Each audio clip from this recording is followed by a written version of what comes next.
pure experiences. Welcome to the voice version of the blog, Pure Experiences. You are listening to the article, The Path of Books, published on the 27th of November 2016 by Tarun Pradhaan. Published on pureexperiences.blogspot.com. Narrated by Charlie Jacob. The Path of Books. If for some reason a student does not find a suitable teacher, he need not lose all hope. Most of all the teachings are available in written form. These days, the teachings are also available in audio or video form, which is as good as being with a teacher and is perhaps better than books in terms of sensory satisfaction. There is tons of material on the internet in various formats. Some teachers are also available via emails or other communication apps. The information is widespread, in fact. There is an excess of it. It all appears voluminous, but most of it is repetition of the same few ideas, interpretations and reinterpretations, commentaries, and perspectives. But this was not the case in the past, when such information was held secret. The world has changed, and the teachings are no more hidden in secret places, meant for special people only. Most of them are freely available to anyone who is interested. So why don't people simply read those books and get rid of their ignorance and suffering? Why are the majority not free? Well, because, just like a teacher, books only point towards the knowledge. They do not transmit knowledge. They transmit only information, written symbols. Knowledge requires a direct seeing, an experience. We have seen that merely gaining knowledge does not do much either. The clouds of habitual ignorance cover up any faint light of knowledge gained via reading very quickly. It is easy to read and watch stuff. It is not difficult to see what the text is saying. And it is not impossible to experience the self by following teachings and pointers. All knowledge starts with the self, and it is the most natural and immediate experience one can have, and hence it is possible to know it via books. However, doubts arise, questions arise, forgetting happens. The reader usually fails to implement the teachings in his daily life. The ego takes over very soon. He drifts into the ocean of books, one after the other. He devours them all. Books have a tendency to form beliefs. The written word is powerful. They bypass our usual BS checks and have a sense of trust in them. It is our social conditioning that the books speak nothing but the truth.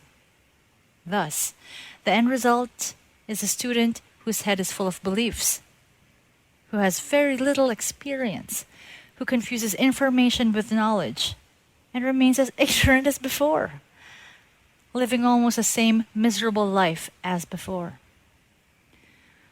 Books say exactly the same words a teacher will tell you. They have the same content as delivered by a teacher. And perhaps they explain things in a better and refined way compared to the spontaneous talks. The sentences in a book go through careful editing and rewording many times, and so are more potent to a rough talk. So why aren't they as effective as a teacher? Because a book is a map, not the territory. Well, to be honest, maybe there are some students who receive great benefits from the books. There are stories about people, even illiterate people, who upon reading or hearing just a few sentences from a text, got the idea instantly and got teleported miles ahead on their path. But such miracles are rare. In general cases, as I said, it's a brief glimpse of light and subsequent forgetting. It takes many repetitions, constant reminders, practice and cultivation in order to incorporate the teaching into one's own being. Reading about them is a start, the first step. In the presence of a teacher, repetitions and cultivations happen naturally and necessarily. This is the job of the teacher. Apart from that, a teacher can answer questions and clear doubts about the written teachings. A book cannot do that. So a teacher becomes a necessity, except when the student shows exceptional commitment towards the teachings and takes on the hard work on his own. What to read? This is usually the first question. What you are asking is which books have answers to my questions. If you don't have any questions, then this question won't arise. Once you have a question, you can search. It's not so difficult these days. You will find more books than you can read in one lifetime. Most of them will be fluff, dancing around the trees, repetition of something which was read from an old text. You will find useful info, but it may take some time to arrive at correct books. The solution to the overdose of books is to ask for recommendations from those who have already sifted through an ocean of books. For this, you should be already in the company of the wise, which is improbable at this stage. If you are with ignoramuses, common people, you will get recommendations of strange kinds, perhaps about the biography of a rich person, a hot novel, some funny stuff. In short, with such people around you, you will remain shallow. There is no way to get out of that pit, well, except by chance. I call it grace, a happening that invites you on a path. It can be an accidental encounter with a wise man, or you stumble upon a useful book. And if you are reading this blog, grace has already happened. If you find that you are a book lover, but have learned nothing of value since many years, it has not made you a better person, or has done nothing to push you forward on your path, then suspect that you are in the pit of shallow books and useless recommendations. The only way to get out of it is to question it all and seek a brighter company. The crazier, the better. There are ways to recognize wise people. They are crazy from the point of view of ignoramuses. They do sound crazy, and if they don't, you need to search more. There are communities, forums, and groups on the internet. Try them before engaging with the wise offline. There are not many of them. If you happen to know someone who has already joined a teacher, get a hold of him and start there. Attending satsangs is a great way to connect with other seekers, even if the teachings go over your head. Once you get a book that makes sense, you will have a few keywords to narrow down your search for books.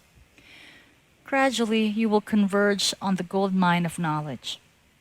Note that what others find useful may or may not be useful for you. Everybody has different needs and different questions, but you need to start somewhere. The sign that you have hit a gold mine is that you start getting little nuggets of information that sounds just true. You get a feeling that you were looking for it since years. It instantly heightens your interest, so much so that you cannot put the book down. Once you have read such a book cover to cover, you are filled with joy. You feel you're in the right place finally. It brings up a thirst for more. And since the foundation is now there, you find exactly the right books you need. Books led to the authors. And if the authors are within reach, they might end up as your teachers. Repetitions and limits of information. Once you have gone through many books of value, you will find that all talk about mostly the same stuff. The same topics keep coming up in every other book. Soon you will find that some common solutions or teachings start arising out of seemingly noisy chatter of books. The same teachings get repeated again and again, endlessly. They are interesting variations, but they are only on the surface. You will see a theme that is common to all good writers. Very soon you will find yourself yearning for something new, something which you've never heard before. This is the tendency of the mind. It gets bored quickly, especially if it's just information. You may find more nuggets, some more exotic writings, some wild ideas here and there, but they will just be entertaining for a while. The real stuff is the boring one that keeps repeating in the guise of different terminologies, various philosophies, languages, culture-specific stuff, and some more poetic or mysterious, and some very straightforward and pithy texts. Getting bored of the same stuff is a sign of intelligence, because only a stupid person can be delighted with the same old exact repetitions for years altogether. So most of book lovers stop here. There is no more juice left in the books. In effect, they have hit the limits of information. It's time to put the information into practice. Many do not take this important step and end up being an ignoramus, or worse, ignoramus with a head full of beliefs and knowledge. The knowledge is not in the books, it is in the experiences. A good student starts putting the information gained from the books into practice as soon as he starts seeing a pattern of repetitions. It is repeating, and it is repeating since thousands of years. It must be important. If you find that you have a huge collection of books and use that to impress everyone, your talk is about what is written in which book is by whom, and your statements are a mindless parroting of written material, then realize that you are in the pit of limits of information. You are an encyclopedia, not a wise person. Ego has taken over you, giving you a sense of superiority over the illiterate, uneducated masses. Although there are some benefits of memorizing stuff and the ability to understand the essence of it all in terms of information only. But this is not what a seeker does. It makes you look educated and cultured, but does not result in happiness or freedom. Most importantly, it gives an illusion that you have reached there. You know everything. That acts as a hurdle and retards your progress. Usually, some event which results in a direct experience or an encounter with a person who is an embodiment of those teachings triggers a recovery out of the pit of limits of information. Once you realize the value of experience, you pick up speed again. Understanding the written word. Note that books are written account of experiences of someone else, and everyone interprets their experiences differently. So it is necessary to not take the written word literally, because it may not mean what you think it means. Meaning is a subjective occurrence, and most of the time language alone fails to convey it. It becomes even more difficult to guess the real meaning of words when the text is a thousand of years old. You will need to rely on translators and interpreters. They add their own spice in the meaning, and it all becomes a recipe of confusion very soon. So what's the solution? Again, experience it yourself. Experiment. Find out the meaning. It may mean something entirely different for you. If luckily you happen to get the same meaning that the author has in mind, you will find that the book falls neatly into place. Everything makes sense, especially if the book was written from author's own direct experiences. If the book is only a commentary on old books, all bets are off. You may hit this limitation of language and meaning sooner or later, if you do not start converting the written word into solid experiences. If nothing makes sense, you have no clue what is written and why it was written, and you wonder why everyone else seems to worship that very book as if it saved their lives, then suspect that you have hit the limitation of meanings. Beliefs. In no case whatsoever allow books to form beliefs. This is perhaps the most important sentence in this whole article. Books should lead to knowledge and not to beliefs. Beliefs, as defined in this blog, are mental structures, ideas, concept that pretend to be knowledge, and they have no foundation of experience. The information gained from books is sometimes called indirect knowledge. It has the potential to become knowledge, but it's not knowledge itself. It is of prime importance to know this when all you have is a book as your teacher. A teacher would simply kick you out of beliefs and show you the real thing instantly. A book cannot do that. Beliefs come from the books are formed when you assume that the stuff it says is true. Perhaps it is, but how would you know? To know, you must experience it first. Once you have an experience, you can analyze it in terms of true or false. Experience comes first. Logic is second. This error is so common that it is mind-boggling. Most of students simply assume the truth of the written word. The only exception that I find, who never do so, are lawyers. For a lawyer, each and every sentence of a legal document may or may not be true. It may look like truth, but maybe there is some ill intention hidden behind it. Maybe the meaning is twisted.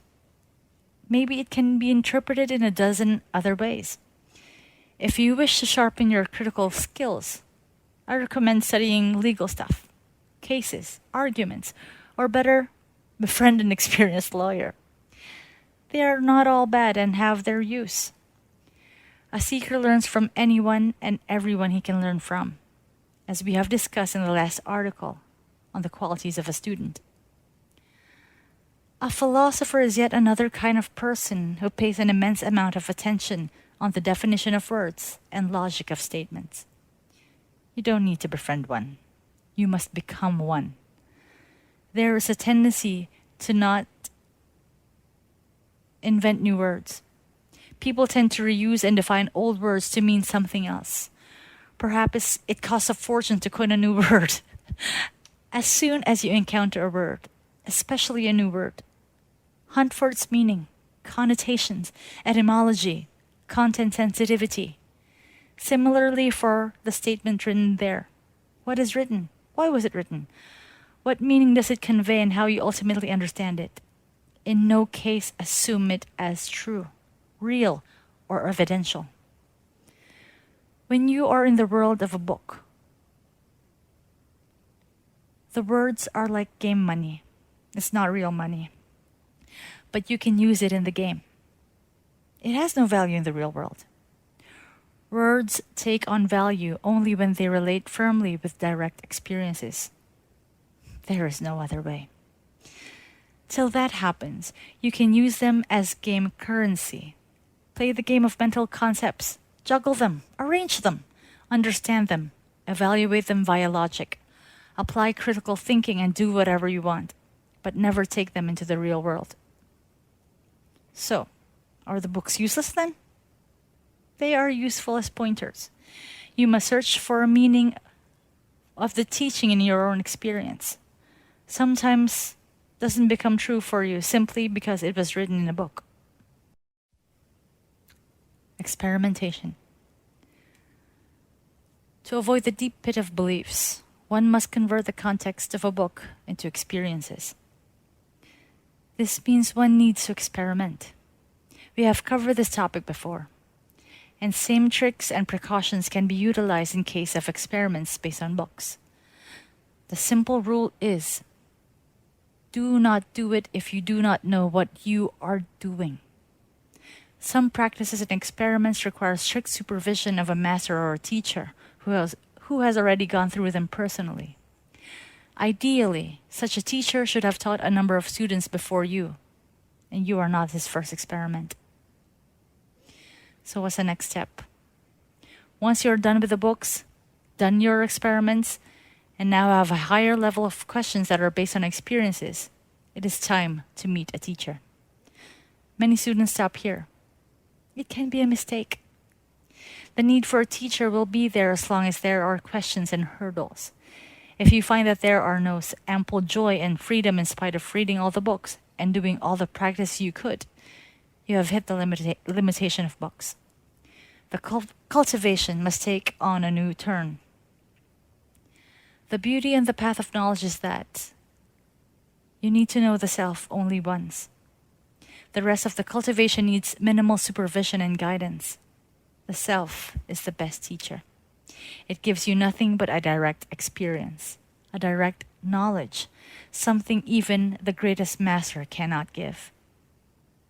And we will explore some experiments the self can provide in the next articles. Some notes. First, the natural way to reach up to the event of grace is either personal suffering, observing suffering around oneself, or extreme curiosity. When one accumulates so much knowledge that one hits the limit of it, the event that happens after this point is grace. So is suffering grace? Maybe it is. And most people, it is a prelude to grace. But there are many who spend their entire lives in suffering and ignorance. Suffering may not necessarily lead to grace, but it surely is a great motivator. And second note, this blog is not for everyone, as you can guess. It has no general gossip, no celebrity news or political crap. It is very difficult, if not entirely impossible, for an average person to reach here. If you reached here randomly, you will not find it useful. But if you are seeking something and have reached here, it is a sign of grace. It is possible that the articles here will be useful for some people, as this blog is an essence of hundreds of books, years of experience, or fooling around, and thousands of hours of listening and absorbing lectures from wise men. But it is entirely possible that you will find a better source. One of the advantages of being born in India is that there is an ample grace here. There is actually excess of it. Just taking birth here isn't an equivalent to initiation. However, when things become so common and ample, those lose value. One simply becomes habitual of being around wise men and surrounded by great texts, so much so that one can become blind to the obvious, as a fish is blind to the water it swims in. So, the matter of grace is complicated. All I can say is, it happens on its own and is not at all dependent on the person, place, or time. Pure experiences. You are listening to Pure Experiences by Tarun Pradhaan. For more, please visit pureexperiences.blogspot.in.